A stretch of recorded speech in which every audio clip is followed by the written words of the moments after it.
সুপ্রিয় দর্শক, স্বাগতম জানাচ্ছি সর্বশেষ আপডেট বাংলা সংবাদে। শুরুতেই জানিয়ে দেব সংবাদ শিরোনাম, এরপর থাকছে বিস্তারিত। শুরুতেই জানিয়ে দেব, হামে শিশু মরে, প্রধানমন্ত্রী সিনেমা দেখতে যায়। শিশু হত্যার দায় ইউনুস এবং তারেকের বিচার আমি করব, যা জানালেন সাবেক প্রধানমন্ত্রী বঙ্গবন্ধু কন্যা জননেত্রী শেখ হাসিনা। বিস্তারিত থাকছে প্রতিবেদনে। সন্তানের জন্য হাজারি করছে আমাদের প্রাইম মিনিস্টার যাচ্ছেন তার মেয়েকে নিয়ে থিয়েটার দেখা, সিনেমা দেখা, বিলাসিতা করে যাচ্ছে। কোনো দায়িত্ববোধ নেই এদের, দেশের মানুষের জন্য ক্ষমতা ভোগ করার আর অর্থ বাড়ানোর। এদিকে আবারও রাজপথে ছাত্রলীগ, শেখ হাসিনাকে না ফিরিয়ে ঘরে না ফেরার শপথ। বিস্তারিত থাকছে প্রতিবেদনে।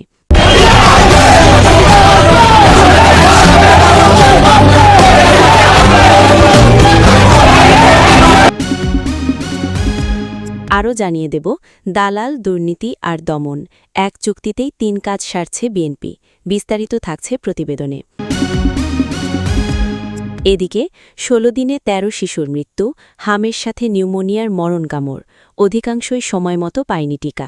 বিস্তারিত থাকছে প্রতিবেদনে। আরও জানিয়ে দেব, বাংলাদেশে কিভাবে ফিরতে পারবেন হাসিনা, জানালো তারেক রহমানের সরকার। বিস্তারিত থাকছে প্রতিবেদনে। এদিকে বাংলাদেশ স্বাধীনতা থেকে আত্মনির্ভরতার পথে এক অটল যাত্রা। বিস্তারিত থাকছে প্রতিবেদনে। আরও জানিয়ে দেব, আওয়ামী লীগের নিষেধাজ্ঞা প্রত্যাহারের দাবিতে জাতিসংঘে আইনজীবীদের আবেদন। বিস্তারিত থাকছে প্রতিবেদনে। আরও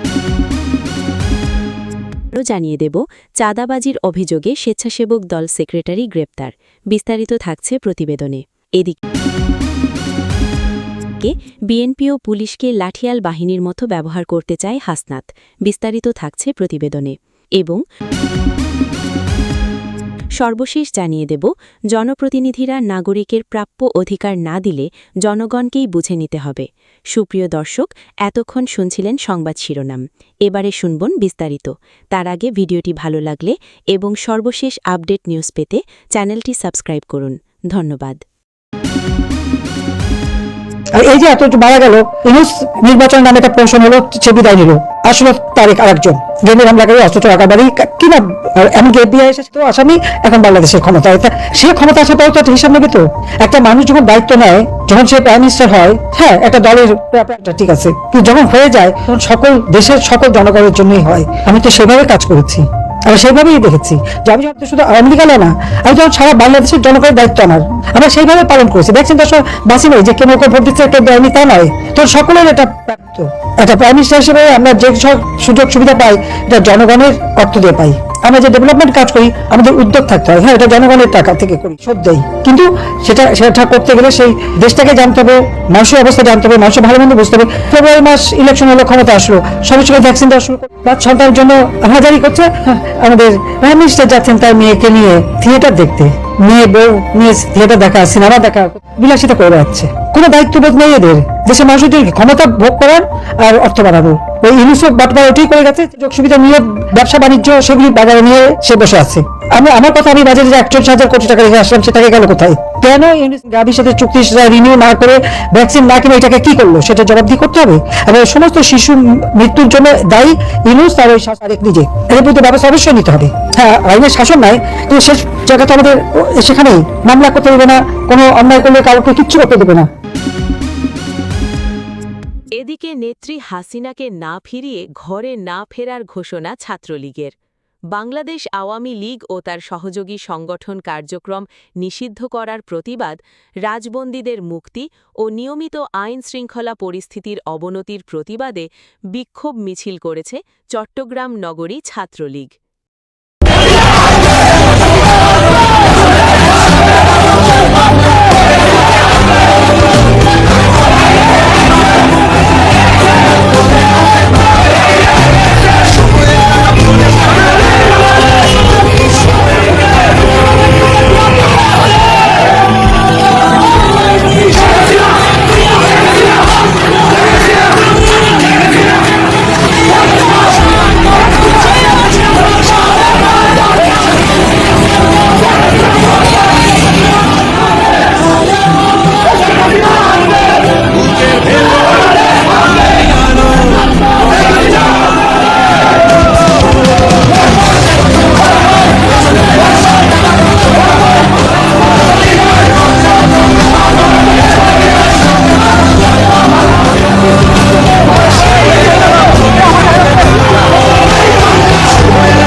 এদিকে এনটিএমসির জন্য ৯৫ কোটি টাকার কন্টেন্ট ব্লকিং প্রকল্প অনুমোদনের খবরটাকে আর ৫টা গড়পড়তা খবর মনে করে দেখলে ভুল হবে।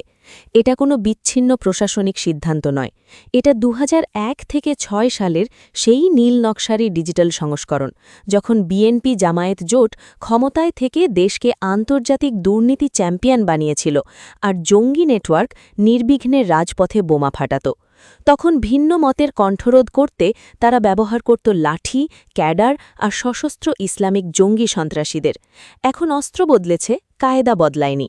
২০২৬ সালে দাঁড়িয়ে যখন অবৈধ এই সরকারের ইস্যুতে গণতান্ত্রিক আন্দোলন জোরদার, ঠিক তখনই ইন্টারনেটের গলা টিপে ধরার এই আয়োজন কাকতলীয় নয়। মজার ব্যাপার হল, যারা আজ সরকার বিরোধী প্রচারণা ব্লক করার অজুহাত দিচ্ছে, তারাই তো সাইবার জগতে অপপ্রচারের কারিগর। জামাত শিবিরের আইটি সেল, বিএনপির ট্রোল বাহিনী, তারেক রহমানের রিমোট কন্ট্রোলড মিডিয়া টিম, এরা প্রতিদিন রাষ্ট্রীয় প্রতিষ্ঠান আর মুক্তিযুদ্ধের চেতনার বিরুদ্ধে বিষ ছড়ায়। অথচ ৯০ কোটি টাকা খরচ হবে সরকার বিরোধী কন্টেন্ট ঠেকাতে।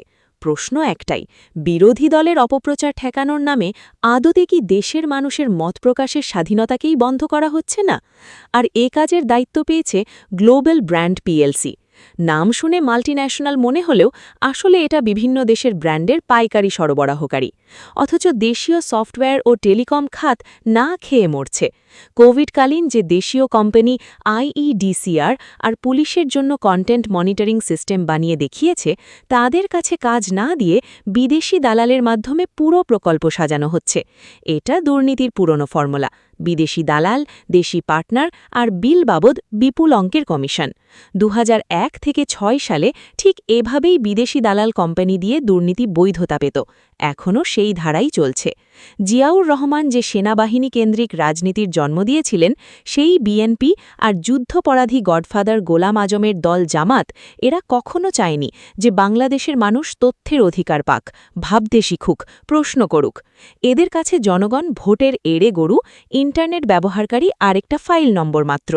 তাই যখন দেখছে ক্ষমতাসীনদের সমালোচনায় মুখর সোশ্যাল মিডিয়া, তখনই বেরোবে কন্টেন্ট ব্লকিং ফেজ 1-এর মতো প্রকল্প। এদের কাছে জনগণের মুখ বন্ধ করাই সুশাসনের প্রথম শর্ত।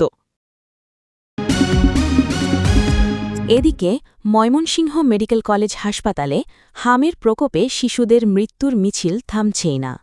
চলতি মে মাসের প্রথম ১৬ দিনেই ১৩ শিশুর মৃত্যু হয়েছে, যাদের প্রত্যেকেরই হামের লক্ষণের পাশাপাশি কমন রোগ হিসেবে ছিল তীব্র নিউমোনিয়া। মৃত্যু সনদ অনুযায়ী অধিকাংশ শিশুই সময়মতো নিউমোনিয়া প্রতিরোধক অর্থাৎ পিসিভি টিকা পায়নি। অনুসন্ধানে জানা গেছে, মৃত শিশুদের মধ্যে উল্লেখযোগ্য সংখ্যক শিশু টিকার ডোজ শুরু করলেও তা নিয়মিত সম্পন্ন করতে পারেনি। মুক্তাগাছার উজ্জ্বল মিয়ার ৭ মাস বয়সী শিশু সুমাইয়া ১১ মে মারা যায়। তার মা তানজিলা আক্তার আক্ষেপ করে বলেন, টিকা দিতে গেলে জানাইছে টিকা নাই, ২ মাস ঘুরছি, সময়মতো টিকাটা দিলে আমার বাচ্চা নিউমোনিয়ায় মরত না। স্বাস্থ্য বিভাগের তথ্যমতে ময়মনসিংহে প্রতি মাসে পিসিভি টিকার চাহিদা ৩৮,৯০০ ডোজ, কিন্তু গত ১২ মে পর্যন্ত জেলা ইপিআই স্টোরে এই টিকার মজুদ ছিল শূন্য। স্বাস্থ্যকর্মীরা জানিয়েছেন, ২০২৪ সালের মাঝামাঝি সময় থেকে টিকার চরম সংকট শুরু হয়, যা ২০২৫ সালের শুরুতে প্রকট আকার ধারণ করেছে। এমনকি চাহিদার তুলনায় মাত্র ১/৩ ভাগ টিকা সরবরাহ করা হচ্ছে। হাসপাতাল সূত্রে জানা যায়, গত ১৭ মার্চ থেকে এখন পর্যন্ত হামের উপসর্গে মোট ৩৩ শিশুর মৃত্যু হয়েছে। বর্তমানে হাসপাতালে ১২২ জন শিশু চিকিৎসাধীন রয়েছে। চিকিৎসকরা বলছেন, হাম হলে শিশুদের রোগ প্রতিরোধ ক্ষমতা অর্থাৎ ইমিউনিটি কমে যায়, যার ফলে নিউমোনিয়া দ্রুত হৃদযন্ত্র অকার্যকর করে দেয়। ময়মনসিংহের ভারপ্রাপ্ত সিভিল সার্জন ফয়সাল আহমেদ জানিয়েছেন, ১.৫ বছর ধরে ভিটামিন এ+ ক্যাম্পেইন বন্ধ থাকা এবং টিকার অনিয়মিত সরবরাহের কারণেই পরিস্থিতি এতটা ভয়াবহ হয়ে উঠেছে। বর্তমান সংকটের জন্য বিগত সময়ের সঠিক পরিকল্পনার অভাব ও অদূরদর্শিতাকেই দায়ী করছেন সংশ্লিষ্টরা। এদিকে প্রাক্তন প্রধানমন্ত্রী শেখ হাসিনাকে আইনি প্রক্রিয়ায় ফেরানো হবে, জানালেন বাংলাদেশের স্বরাষ্ট্রমন্ত্রী সালাহউদ্দিন আহমেদ। সম্প্রতি হাসিনা মন্তব্য করেছিলেন মৃত্যুদণ্ডের মুখোমুখি হলেও তিনি দেশে ফিরতে চান। সেই মন্তব্যের পরই এই প্রতিক্রিয়া দেন বাংলাদেশের স্বরাষ্ট্রমন্ত্রী আহমেদ। সম্প্রতি জানিয়েছেন, আমরা তাকে আইনি প্রক্রিয়ার মাধ্যমে ফেরত আনতে চাই। শেখ হাসিনা দেশে ফিরতে চাইলে আইনি দিক থেকে কোনো বাধা আছে বলে জানা নেই। ২০২৪ সালের অগস্টে ছাত্র আন্দোলনের জেরে আওয়ামী লীগ সরকারের পতন হয়েছিল। তখন বাংলাদেশ থেকে পালিয়ে ভারতে এসে ফাঁকেন শুরু করেন হাসিনা। তৎকালীন মোহাম্মদ ইউনূসের সরকার মুজিবর কন্যার দলকে নিষিদ্ধ ঘোষণা করে, এমনকি ভোটে দাঁড়ানোর অধিকারও কেড়ে নেয়। শুধু তাই নয়, হাসিনার বিরুদ্ধে বাংলাদেশে একের পর এক মামলা চলতে থাকে। ২০২৫ সালের নভেম্বরে ওই ট্রাইব্যুনাল শেখ হাসিনাকে মৃত্যুদণ্ড দেয়, যদিও তার সমর্থকরা এই বিচারের তীব্র সমালোচনা করেছিলেন। এদিকে ফেব্রুয়ারিতে ক্ষমতায় আসা বিএনপি সরকারও অন্তর্বর্তী সরকারের আওয়ামী লীগ নিষিদ্ধ করার সিদ্ধান্তকে সমর্থন করে। স্বরাষ্ট্রমন্ত্রীর এই মন্তব্যের একদিন আগেই প্রধানমন্ত্রী তারেক রহমানের তথ্য বিষয়ক উপদেষ্টা জাহিদুর রহমান জানিয়েছিলেন, শেখ হাসিনা দেশে ফিরলে তার বিরুদ্ধে কোনো বিচার বহির্ভূত পদক্ষেপ নেওয়া হবে না, তবে তাকে আদালতের কাছে আত্মসমর্পণ করে বিচার প্রক্রিয়ার মুখোমুখি হতে হবে। ঢাকার স্থানীয় সংবাদমাধ্যম সূত্রে জানা গিয়েছে, আইন বিশেষজ্ঞদের একাংশের মতে আন্তর্জাতিক অপরাধ ট্রাইব্যুনালের রায়ের বিরুদ্ধে চ্যালেঞ্জ জানানোর সময়সীমাও ইতিমধ্যেই পেরিয়ে গিয়েছে। সম্প্রতি ভারতের একাধিক সংবাদমাধ্যমকে দেওয়া সাক্ষাৎকারে শেখ হাসিনা বলেছেন, তিনি মাথা উঁচু করে খুব তাড়াতাড়ি বাংলাদেশে ফিরতে চান। পাশাপাশি তিনি বাংলাদেশের বর্তমান রাজনৈতিক নেতৃত্বের বিরুদ্ধে গণতন্ত্র ক্ষুণ্ণ করার অভিযোগ তোলেন এবং দেশে বাড়তে থাকা ভারত বিরোধী মনোভাব নিয়েও উদ্বেগ প্রকাশ করেন। নির্বাসন থেকেই আওয়ামী লীগের নেতৃত্ব চালিয়ে যাওয়ার ইচ্ছার কথাও বিভিন্ন সাক্ষাৎকারে জানিয়েছেন শেখ হাসিনা। এদিকে বাংলাদেশ স্বাধীনতার পর জাতির পিতা বঙ্গবন্ধু শেখ মুজিবুর রহমান এক বিধ্বস্ত অর্থনীতি ও সীমিত অবকাঠামো নিয়ে যাত্রা শুরু করলেও সময়ের সঙ্গে সঙ্গে ধীরে ধীরে একটি উন্নয়নশীল অর্থনীতি হিসেবে নিজের অবস্থান শক্ত করেছে। তৈরি পোশাক শিল্প, রেমিটেন্স প্রবাহ, কৃষি উৎপাদন বৃদ্ধি এবং মানব সম্পদ উন্নয়নের মাধ্যমে দেশটি অর্থনৈতিক ও সামাজিক সূচকে উল্লেখযোগ্য অগ্রগতি অর্জন করেছে। শিক্ষা, স্বাস্থ্য এবং নারীর ক্ষমতায়নেও বাংলাদেশ ধারাবাহিক উন্নতির ধারা বজায় রেখেছে, যা রাষ্ট্রকে একটি স্থিতিশীল উন্নয়নমুখী পথে এগিয়ে নিয়েছে। আওয়ামী লীগের নেতৃত্বে বাংলাদেশ আন্তর্জাতিক সম্পর্ক ও কূটনীতিতেও বাংলাদেশ ভারসাম্যপূর্ণ ও সহযোগিতামূলক অবস্থান ধরে রেখে বৈশ্বিক অঙ্গনে নিজের গ্রহণযোগ্যতা বাড়িয়েছে। নানা চ্যালেঞ্জ থাকা সত্ত্বেও দেশের সামগ্রিক অগ্রগতি একটি ধারাবাহিক আত্মনির্ভরতার চিত্র তুলে ধরে। বাংলাদেশ ও পাকিস্তানের রাজনৈতিক বিকাশ এবং শাসন ব্যবস্থার পথ একেবারে ভিন্ন অভিজ্ঞতার মধ্য দিয়ে গড়ে উঠেছে। বাংলাদেশ স্বাধীনতার পর ১৯৭১ সাল থেকে একটি নতুন রাষ্ট্র হিসেবে রাজনৈতিক ব্যবস্থা গড়ে তোলে। শুরুতে সংসদীয় গণতন্ত্র প্রতিষ্ঠার চেষ্টা করা হলেও পরবর্তী সময়ে সামরিক শাসন, রাজনৈতিক অস্থিরতা এবং ক্ষমতার পরিবর্তনের ধারাবাহিকতা দেখা যায়। দীর্ঘ রাজনৈতিক সংগ্রামের পর ধীরে ধীরে দেশে আবার সংসদীয় গণতান্ত্রিক কাঠামো শক্তিশালী হয়। বর্তমানে বাংলাদেশের শাসন ব্যবস্থা একটি গণতান্ত্রিক প্রজাতন্ত্র হিসেবে গঠিত, যেখানে সংসদীয় সরকার ব্যবস্থা, নির্বাচনী রাজনীতি এবং কেন্দ্রীয় প্রশাসন মূল ভূমিকা পালন করে। তবে বাস্তবে রাজনৈতিক দলগুলির প্রতিদ্বন্দ্বিতা এবং ক্ষমতার কেন্দ্রীকরণ এখনও শাসন ব্যবস্থার গুরুত্বপূর্ণ বৈশিষ্ট্য। অন্যদিকে পাকিস্তান ১৯৪৭ সালে স্বাধীনতা লাভের পর থেকেই রাজনৈতিকভাবে তুলনামূলক অস্থিরতার মধ্য দিয়ে এগিয়েছে। দেশটি বারবার সামরিক অভ্যুত্থান এবং সরাসরি সামরিক শাসনের অভিজ্ঞতা অর্জন করেছে, যা এর গণতান্ত্রিক বিকাশকে বারবার বাধাগ্রস্ত করেছে। যদিও সংবিধান অনুযায়ী পাকিস্তান একটি ফেডারেল সংসদীয় প্রজাতন্ত্র, বাস্তবে সেখানে সেনাবাহিনীর রাজনৈতিক প্রভাব দীর্ঘদিন ধরে অত্যন্ত শক্তিশালী। কেন্দ্র ও প্রদেশগুলোর মধ্যে ক্ষমতার টানাপড়ন এবং রাজনৈতিক অনিশ্চয়তা দেশটির শাসন ব্যবস্থাকে জটিল করে তুলেছে। সার্বিকভাবে দেখা যায় বাংলাদেশের রাজনৈতিক বিকাশ তুলনামূলকভাবে গণতান্ত্রিক কাঠামোকে কেন্দ্র করে ধীরে ধীরে স্থিতিশীলতার দিকে অগ্রসর হয়েছে, যেখানে পাকিস্তানের রাজনৈতিক ইতিহাস বেশি সামরিক হস্তক্ষেপ এবং অস্থিরতার মধ্য দিয়ে গঠিত হয়েছে। পররাষ্ট্রনীতি ও আন্তর্জাতিক অবস্থানের ক্ষেত্রে বাংলাদেশ এবং পাকিস্তান দুই দেশের কৌশলগত অবস্থান একেবারে ভিন্ন বাস্তবতার ওপর দাঁড়িয়ে। এদিকে আওয়ামী লীগের রাজনৈতিক কার্যক্রমের উপর আরোপিত নিষেধাজ্ঞা প্রত্যাহারের দাবিতে জাতিসংঘের মানবাধিকার বিষয়ক হাই কমিশনার বরাবর আবেদন করেছেন কক্সবাজার জেলা আইনজীবী সমিতির ১৭৩ জন আইনজীবী।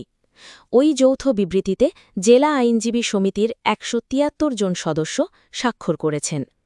বিবৃতিতে তারা বলেন, বাংলাদেশের জাতীয় সংসদে পাশ হওয়া সন্ত্রাস বিরোধী সংশোধন বিল ২০২৬-এর মাধ্যমে দেশের অন্যতম প্রাচীন রাজনৈতিক দল আওয়ামী লীগের কার্যক্রম নিষিদ্ধ করা হয়েছে, যা সংবিধানের ৩৮ অনুচ্ছেদ ও মৌলিক অধিকারের পরিপন্থী।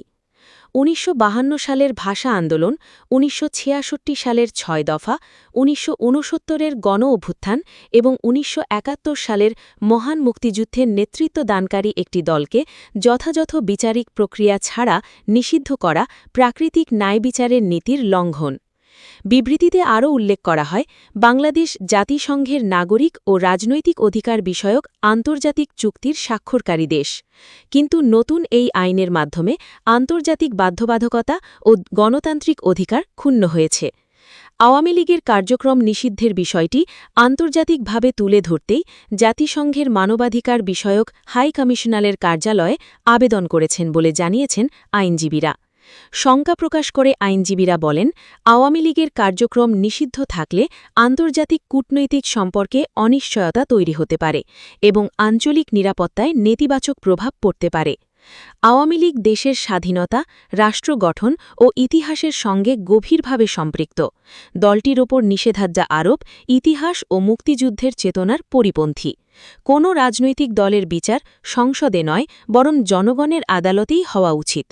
অবিলম্বে আওয়ামী লীগের ওপর আরোপিত নিষেধাজ্ঞা প্রত্যাহারের আহ্বান জানান তারা। এদিকে ভোলার তজুমউদ্দিন উপজেলা স্বেচ্ছাসেবক দল সাধারণ সম্পাদক গফুরকে ভোলা সদর থেকে গ্রেপ্তার করেছে তজুমউদ্দিন থানা পুলিশ। নূর হোসেন মাঝি নামক ব্যক্তির কাছ থেকে চাঁদা দাবি ও মারধরের ঘটনায় গফুরকে গ্রেপ্তার দেখানো হয় বলে নিশ্চিত করেছেন তজুমউদ্দিন থানা পুলিশ। ২৫ মে সোমবার সন্ধ্যায় গোপন সংবাদের ভিত্তিতে ভোলা সদর থানা পুলিশের সহায়তায় তজুমউদ্দিন থানা পুলিশের একটি চৌকস টিম ভোলা সদর থেকে গফুরকে গ্রেপ্তার করে। তার বিরুদ্ধে চাঁদাবাজি ও মারধর সহ একাধিক মামলা রয়েছে বলে জানান তজুমউদ্দিন থানা অফিসার ইনচার্জ মিজানুর রহমান। এর আগে রোববার সন্ধ্যায় তজুমউদ্দিন উপজেলার মুচিবাড়ি কোনা নামক স্থানে গফুরকে গ্রেপ্তারের উদ্দেশ্যে অভিযান চালায় পুলিশ। পরে তার বড় ভাই এরশাদকে রাতে আটক করা হয় বলে জানা যায়। রোববার রাতে স্বেচ্ছাসেবক দলনেতা গফুর ফেসবুক লাইভে এসে তার বিরুদ্ধে মিথ্যে মামলা এবং তার পরিবারকে পুলিশি হয়রানির বিষয়ে দেশবাসীর কাছে এই ঘটনার বিচার চান। সে সময় গফুর গত ১৭ বছরে মামলা ও নির্যাতনের শিকার হয়েছেন দাবি করে প্রধানমন্ত্রী তারেক রহমান ও ভোলা ৩ তজুমউদ্দিন লালমোহন আসনের সংসদ সদস্য ও জাতীয় সংসদের স্পিকার মেজর হাফিজের কাছে এ বিষয়ে বিচার দাবি করেন। এনসিপির দক্ষিণাঞ্চলীয় মুখ্য সমন্বয়ক ও সংসদ সদস্য হাসনাত আবদুল্লাহ বলেছেন, বর্তমান বিএনপি সরকার আওয়ামী লীগের পথে হাঁটতে শুরু করেছে। তারা পুলিশকে দলীয় লাঠিয়াল বাহিনীর মতো ব্যবহার করতে চাইছে। স্বাধীন বিচার ব্যবস্থার উপর সরকারের হস্তক্ষেপ শুরু হয়েছে। জেলা আদালতগুলোতে কি রায় হবে, কি বিচার হবে, কে জামিন পাবে, সবকিছু রিমোট কন্ট্রোলের মতো ঢাকা থেকে নিয়ন্ত্রণ করা হচ্ছে। সোমবার বিকেল ৬টায় ঝিনাইদহ শহরের পায়রা চত্বরে স্থানীয় এনসিপি আয়োজিত সংবাদ সম্মেলনে তিনি এসব কথা বলেন। শুক্রবার ঝিনাইদহে এনসিপির কেন্দ্রীয় মুখ্য সমন্বয়ক নাসিরুদ্দিন পাটোয়ারির উপর ডিম নিক্ষেপ ও হামলার ঘটনা ঘটে। ওই ঘটনায় এনসিপি ও জেলা ছাত্রদল পাল্টাপাল্টি মামলা করে। ছাত্রদলের দায়ের করা মামলায় এনসিপির কেন্দ্রীয় যুগ্ম সদস্য সচিব তারেক রেজা সহ ৩ জনকে আটক করে পুলিশ। ওই ঘটনার প্রতিবাদে সোমবার সংবাদ সম্মেলনে অংশ নেন হাসনাত আব্দুল্লাহ। সংবাদ সম্মেলন শেষে শহরের পায়রা চত্বর থেকে বিক্ষোভ মিছিল বের করেন এনসিপি নেতাকর্মীরা। মিছিলটি শহরের গুরুত্বপূর্ণ সড়ক প্রদক্ষিণ করে। এ সময় বক্তব্য রাখেন এনসিপির কেন্দ্রীয় যুগ্ম সদস্য সচিব তারেক রেজা, মুখ্য সমন্বয়ক রিফাত রাশিদ প্রমুখ। সংবাদ সম্মেলনে এনসিপির ঝিনাইদহ জেলা কমিটির নেতাকর্মীরা অংশ নেন। সংবাদ সম্মেলনে হাসনাত আব্দুল্লাহ বলেন, আইনমন্ত্রীর জেলা ঝিনাইদহ। দুঃখের বিষয়, সেখানেই আজ আইন আদালত সরকারের একটি মহলের হাতে বন্দী। সরকার পুলিশ ও বিচার বিভাগকে নিজেদের দলীয় এজেন্ডা দ্বারা পরিচালিত করছে। তিনি বলেন, জুলাই গণ-অভ্যুত্থানের পরে আমাদের আশা ছিল পুলিশ জনগণের বাহিনী হবে, কিন্তু আমরা দেখছি পুলিশের ঊর্ধ্বতন কর্মকর্তারা সরকারের দলীয় সমর্থক হিসেবে নিজেদেরকে পরিচয় দিচ্ছে। এটা লজ্জাজনক। হাসনাত আব্দুল্লাহ ক্ষোভ প্রকাশ করে বলেন, সরকার আওয়ামী লীগের পথে হাঁটছে। আওয়ামী লীগের মতো বিচার, আদালত ও পুলিশকে দলীয় এজেন্ডা বাস্তবায়নের হাতিয়ার বানাচ্ছে। আওয়ামী লীগ এই সব কারণে জনরোষে পড়ে বিদায় নিয়েছে। এই সরকার যদি আওয়ামী লীগের মতো হওয়ার চেষ্টা করে তাহলে আমরা তা মেনে নেব না। জেল জুলুম নির্যাতন করে মানুষকে দমিয়ে রাখা যাবে না। তিনি আরও বলেন, আজ আমরা অর্থাৎ বিএনপি, এনসিপি, জামায়াত যখন একে অপরের বিরুদ্ধে লড়ছি, তখন ভারতে বসে আওয়ামী লীগ হাসছে। আমরা নিজেরা লড়ছি, কিন্তু জুলাই গণ-অভ্যুত্থানের পরে এটা হওয়ার কথা ছিল না। জামায়াতে ইসলামী ক্ষমতা নয়, জনগণের মৌলিক অধিকার প্রতিষ্ঠায় দায়িত্ব পালন করতে চায় বলে মন্তব্য করেছেন জাতীয় সংসদ সংরক্ষিত নারী আসন ৪৪ সদস্য মার্দিয়া মুমতাজ। তিনি বলেন, কোনো জনপ্রতিনিধি যদি নাগরিকের প্রাপ্য অধিকার পৌঁছিয়ে না দেয়, তবে জনগণকে সেই অধিকার বুঝে নিতে হবে। সোমবার ২৫শে মে পবিত্র ঈদুল আজহা উপলক্ষে দরিদ্র ও দুস্থদের মধ্যে প্রধানমন্ত্রীর ত্রাণ ও কল্যাণ তহবিল থেকে সংরক্ষিত নারী আসনের সদস্য মার্দিয়া মুমতাজের নামে বরাদ্দকৃত নগদ টাকা বিতরণী অনুষ্ঠানে প্রধান অতিথির বক্তব্যে তিনি একথা বলেন। মার্দিয়া মুমতাজ বলেন, জনপ্রতিনিধির কাজ হচ্ছে নাগরিকের রাষ্ট্রীয় অধিকার নাগরিকের কাছে পৌঁছিয়ে দেওয়া। জামায়াতে ইসলামী বিশ্বাস করে, রাষ্ট্রীয় দায়িত্ব পালনে সৎ ও যোগ্য নেতৃত্ব জামায়াতে ইসলামীর রয়েছে উল্লেখ করে তিনি বলেন, জামায়াতে ইসলামীতে কোনো দুর্নীতি ও অনিয়মের দাগ নেই। দুর্নীতিমুক্ত নেতৃত্বের হাত ধরেই আগামীর বাংলাদেশ হবে একটি কল্যাণ ও মানবিক বাংলাদেশ। জামায়াতে ইসলামীর কেন্দ্রীয় কর্মপরিষদ সদস্য এবং ঢাকা মহানগর দক্ষিণের নায়েবে আমির অ্যাডভোকেট হেলাল উদ্দিনের সভাপতিত্বে এবং মহানগর দক্ষিণের কর্মপরিষদ সদস্য মাওলানা মোতাসিম বিল্লার পরিচালনায় পুরানা পল্টন কলেজ মিলনায়তনে সুবিধাভোগীদের মাঝে ঈদ উপহারের আর্থিক সহায়তা প্রদান অনুষ্ঠানে বিশেষ অতিথি ছিলেন ঢাকা মহানগর দক্ষিণ জামায়াতের সমাজ কল্যাণ সম্পাদক ও কর্মপরিষদ সদস্য শাহিন আহমেদ খান, মহানগরীর মজলিসে শুরা সদস্য ও মতিঝিল দক্ষিণ থানা আমির মাওলানা মোতাসিম বিল্লা, সংরক্ষিত নারী কাউন্সিলর পদপ্রার্থী সালেহা মুমতাজ ও দিলারা বেগম, শাহজাহানপুর থানা মহিলা সেক্রেটারি পারভিন আক্তার। এছাড়াও স্থানীয় বিভিন্ন বিশিষ্ট ব্যক্তিবর্গ উপস্থিত ছিলেন। সভাপতির বক্তব্যে অ্যাডভোকেট হেলাল বলেন, জুলাইয়ের চেতনা পরিপূর্ণভাবে বাস্তবায়ন না হলে জনগণের অধিকার ফিরে আসবে না। তিনি বলেন, জুলাইয়ের চেতনা হচ্ছে ইনসাফ ও ন্যায় বিচারের বাংলাদেশ। যেই বাংলাদেশে কোনো বৈষম্য থাকবে না কোনো রক্তপাত, ফিরবে না ফ্যাসিবাদ। কিন্তু অত্যন্ত দুঃখের বিষয়, ত্রয়োদশ জাতীয় সংসদ নির্বাচন ও গণভোট একই দিনে হলেও সরকার জাতীয় নির্বাচন মেনে ক্ষমতায় বসেছে, তবে গণভোট সরকার মেনে নিচ্ছে না, কারণ সরকার আবারও ফ্যাসিবাদের পথে যাত্রা শুরু করতে চায়। ছাত্র জনতা ফ্যাসিবাদ কায়েম হতে দেবে না উল্লেখ করে তিনি বলেন, জুলাই সনদ বাস্তবায়ন করতেই হবে।